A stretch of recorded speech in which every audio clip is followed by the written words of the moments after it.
ក្រោមអញប្រាប់ឲ្យក្រោមដាប់ផូនណាយើងគឺជាគ្រួសារតែមួយគ្រួសារអើយបងឈាមតាណាគេណាបងឈាមប្រពន្ធយើងវាយប្រពន្ធខ្លួនឯងរហូតដល់ខ្ទាតឈាមប្រឡាក់មុខហ៎មែនជត់វាយប្រពន្ធជារឿងធម្មតា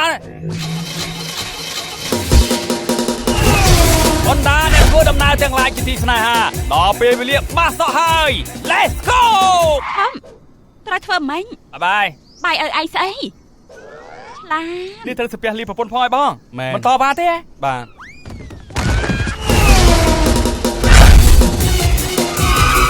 នេះអាលបងក្បាលដូចក្រុមលុញបណ្ដាំងឡានគ្នាដែរទេហើយថយណាគ្នាឲ្យជំរឿឯងហ្នឹងអាលបងបើកឡានដូចដើមវាអញ្ចឹងកុំចង់កោជាមួយយើងវិញ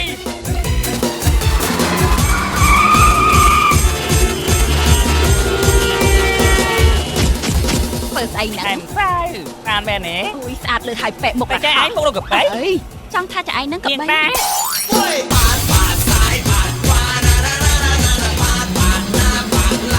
នេះดูนะអូយកាត់ខ្សែប្រាំងទៀតទេ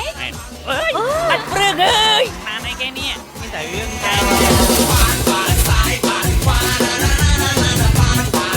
សៀមជួយបង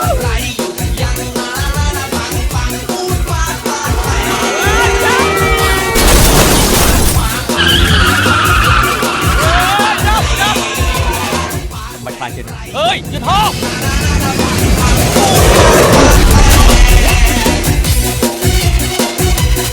តិចណា